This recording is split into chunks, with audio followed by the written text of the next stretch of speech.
This video is going to be all about the different meals that I'm going to make for the week. So come and join me as I cook.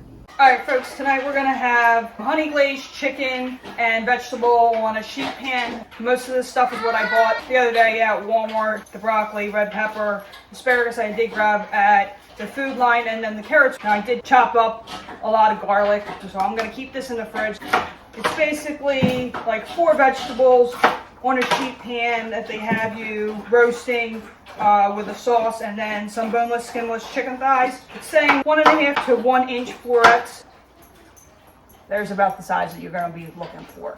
It calls out to put parchment paper on the sheet pans, so this is a shout out to my fellow YouTuber, Frugal Fit Mom, who gave me this tip. You take the parchment paper and you roll it up, and then it doesn't roll on you, and it'll stay in the sheet pan the way it's supposed to, and not roll all over the place. When it comes off the roll, it's a pain in the butt and it doesn't stay. So it's roughly 3 crowns of broccoli. It says to put the onion. I'm going for a 1/4 inch dice on the onion. Try to do basically just a rough dice.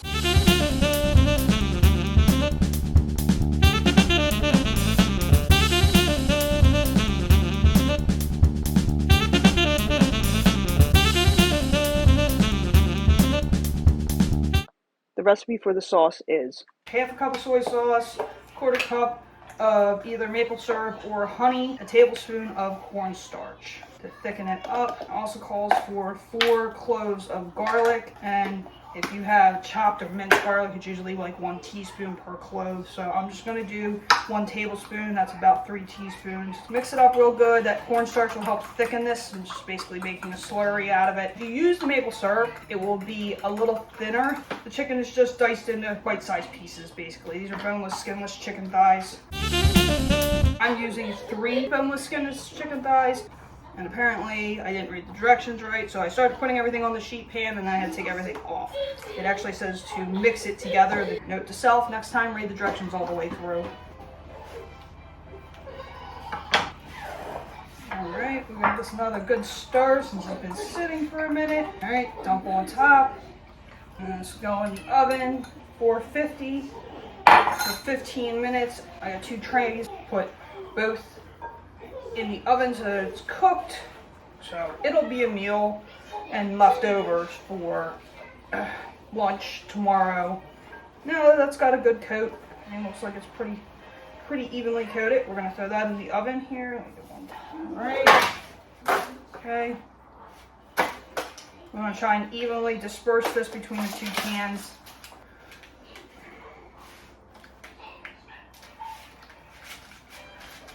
So we'll see you after we get it out of the oven. There you go, 2 beautiful sheet pans, all done. Took 15 minutes in the oven at 450. Not too bad for a quick after work weekday meal. This is the turkey chili that was made for Tuesday night's dinner with the chili hot dogs. The recipe will be in the description box below. Tonight we're making shrimp pad thai. It's going to be 2 cups of thinly sliced carrots or spiralized. Alright, we're going to do 2 cups of carrots in the food processor for shredded carrots. I don't have a spiralizer and I don't feel like hand shredding. Boom! Voila! 2 cups of carrots. Because the bell peppers have what they consider the male and female parts of the bell pepper. If you didn't know that, that's what these ridges are. So when you cut the pepper, you cut down on the center ridges at the bottom. If you cut straight down and then peel it open like a flower, you can just cut straight down in the where the core is, and your seeds will come out and you won't have seeds all over your centerpieces. You'll have 4 individual or 3 individual quarters that are ready for chopping. You just go down, turn it, and turn it, and then pull apart. You see that you have your center bulb here of seeds, and then I just take my knife and I go straight down on the outside of where the stem is. You have a square rectangle piece stem with all the seeds, and they didn't get into my pepper shells. See? No seeds. Works pretty cool. It's 2 cups of red bell pepper. Now, if you didn't know, a bag of spinach is 4 cups. So we need 2 cups of spinach. So we're just going to use about half the bag. All right, that looks about 2 cups. So these are raw shrimp that I bought frozen. So I just thawed them in a bowl of water. All right, now that we have it all deveined, peeled, and ready to go, we're going to add a little bit of salt and pepper to it, toss with the spinach, give it a good coat, and then we're going to throw everything in the frying pan. A little amount of salt and pepper, give it a nice flavoring. So the sauce is going to be 1 can of full fat coconut milk, 1 tablespoon of soy sauce, low sodium soy sauce. And the last thing is 4 teaspoons of creamy peanut butter. You're going to get a fork and mix it all together. Now, because it's full fat coconut milk, you kind of need to take a little bit of time, break up the chunks of coconut milk. Pasta is going to be what we're going to do. So I'm going to do a little bit of salt and oil so that the pasta doesn't stick. Salt your water until it tastes like the sea. So yes, that looks like a lot of salt, but that's what they tell you to do, so that's what we're doing. A little bit of oil, and while that's boiling, we're gonna cook everything else. So we're just using a high-sided pan. It's about a 2-inch deep skillet, medium-high heat. Add the sauce stuff. We wanna try and bring it to a boil. This also has peanut butter in it, so you wanna make sure it doesn't stick to the pan. The peanut butter will get clumpy if you don't keep stirring it. Now that it's boiling, we're gonna add in the carrots and the bell peppers. Get that all mixed in.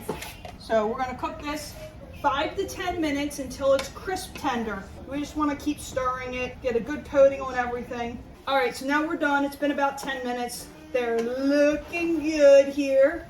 It's starting to thicken up, especially because it's got the peanut butter in it. So our water is boiling, so we are going to throw in our pasta. It's not quite a pound, because I already opened this box. So we're less than a pound, maybe half a pound, give or take. So we want to give that a good stir.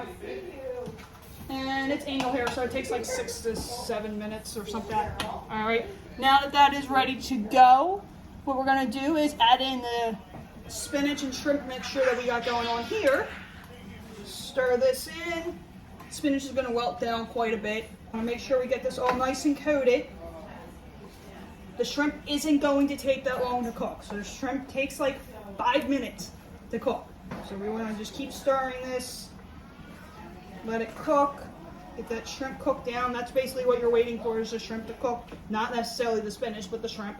You want to either serve it with white rice, brown rice, cauliflower rice, or some type of noodle. So obviously we're doing angel hair tonight. You could do it with any type of noodle you want because it is plenty saucy. All right, so that's good to go. Shrimp is nicely cooked. And here's our finished product. Shrimp with some carrots, red bell peppers, spinach over some pasta for a little shrimp pad thai. Right, tonight we're going to be making homemade pizza. So we're going to make the crust, but right now we're going to do sauce. It's 1 can of tomato sauce. Then 1 tablespoon of tomato paste just to thicken it up a little bit. Italian seasoning. It's going to be our seasoning for the sauce. Doing like a teaspoon, half a teaspoon, somewhere in that area. Give it a good stir. You want to add a pinch of salt. You got to make sure you break up the tomato paste when you put it in here. It is thick. While this is going, you want to heat your oven up to 350. So we're going to make the crust now. It's 1 cup of non-fat Greek yogurt and 1 cup of self-rising flour. Once you get all that in, we want to mix it together, and I really want to incorporate the flour. So you can see it's starting to come off my hand, come off of my gloves. So that's why you're gonna know it's starting to get well mixed. That you don't have patches of yogurt or flour that aren't incorporated. So use wax paper, and that will help you roll it out. You want to try and make the pizza as even as you can. So you also want to make sure it fits on your cookie sheet. They're about an 1/8 inch thick, a little thinner in some spots, not a huge deal. Take your time to peel off the wax paper so you don't rip it. There you go, one beautiful looking crust. It's more like a flatbread, but it's still the same thing. All right, so here you go. This is one par-baked crust. What we're gonna do now is throw some sauce and toppings on it and throw it back in the oven for 15 minutes. All right, now because I am not a huge tomato sauce fan, I'm going light on my tomato sauce. And if you look here, we already have the vegetables all cut up. We have mushrooms, tomatoes, peppers, onions, a little bit of pineapple, and some pepperoni and mozzarella cheese. You obviously can put whatever you want on your nice, gorgeously cooked pizza.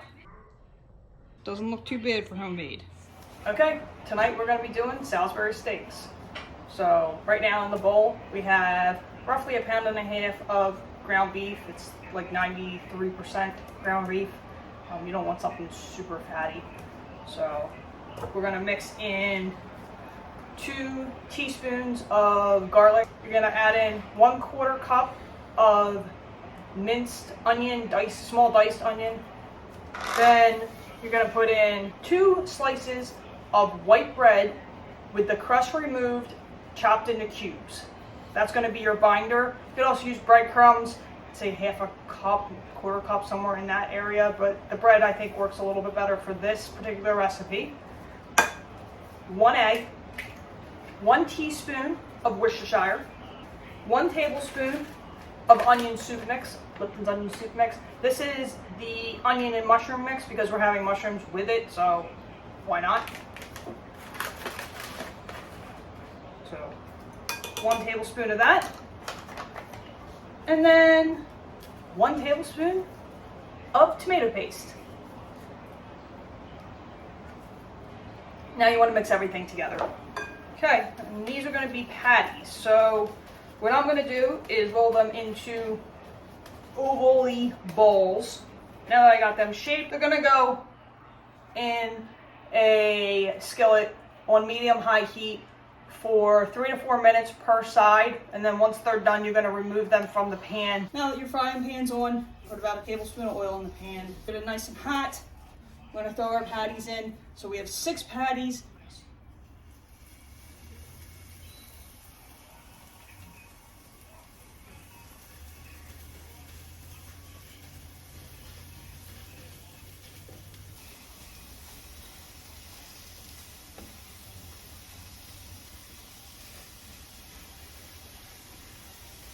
All right, let them cook. So once you can see, once they start to kind of brown on the one side, see how it's a little darker here on the one side than it is on the top. That's when you know you need to flip them around, give everybody a good flip. And back to letting them cook. All right, we've been about 4 minutes on this side, so we're gonna take these bad boys out and put them to the side. And you see we got nice color on both sides of the patties. They're not going to be cooked all the way through. That's not what you're doing. You're just pre-cooking them. Turn it down, keep it on a medium heat. Now you're going to add in 3 cups of hash browns or Orion's potatoes. Depends on what brand you buy. 1. Okay. So you want to layer them down. You're going to cook them for 4 to 5 minutes or until they start to brown. These are going to be a stir occasionally for the 4 to 5 minutes. You're going to notice that some of the potatoes are going to start to stick to the pan. That's usually when they're starting to cook, starting to get to that browned stage. So that's what you're looking for.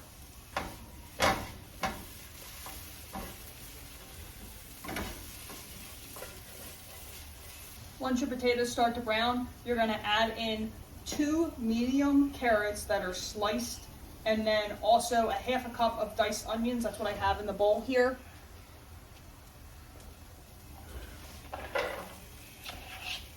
Add this in. This is going to cook for another 3 to 4 minutes on medium. You want to cook these until the carrots are crisp tender. So basically you can poke them with a fork, but they're not mush. All right, we're starting to get to that point where we're at a crisp tender. Just we're going to check it here with a fork. See what we're looking like. That's pretty good. It's about where we want to be. Then it's not hard. It's not soft either, because now we're going to add in some more stuff and cook it more, so we don't want it mushy by the end. Now we're going to add in 2 tablespoons of tomato paste and give this a good stir. Stir this in. Be careful, try not to break the potatoes up too much, because now that they're starting to cook and get soft, they will break apart. And you have more mashed potato than potato if you break them up too much. Now that the tomato paste is mixed in, we're gonna add in mushrooms. It's 8 ounces of mushrooms sliced. I have 12 ounces of mushrooms. It's what I had left over from the week. We're gonna mix this in. So we wanna get everything mixed together. We're gonna cook for another 3 to 4 minutes until they start to get a little tender. And then we're gonna add in the broth and the onion soup mix. So cook time on this, you're really looking about a half an hour to cook this. Prep time is probably gonna take in the 15 to 20 minute range. So this is about another 45-minute meal. And once we get that incorporated, we're gonna let that sit and stir this every once in a while. Again, 3 to 4 minutes cook time. You know you're in about the right spot when the mushrooms start to turn a little bit on the brown side. It's when you know they're starting to get a good cook to them. So now that that's done, we're gonna add in one 14.5-ounce can of beef broth. So add the entire can in. Then you wanna add in 3 tablespoons of your soup mix. Give this a good stir, get it all combined, and we want to bring this up to a simmer. All right, now that we got a good simmer, we're going to throw the patties back in and let them cook for another 4 to 6 minutes until they're cooked completely through to an internal temperature of 160 degrees. Kind of want to give it a little berry into the sauce so they get a good cook on them. And here you go. That is what they should look like when they are done. Okay, tonight, folks, we're going to be making Parmesan Crusted Chicken with creamy risotto. What we have here is 3/4 of a cup of Italian breadcrumbs, and then a 1/4 cup of grated Parmesan, and then a 1/4 cup of shredded Parmesan, some crushed black pepper. In the other bowl here is just 2 eggs beaten.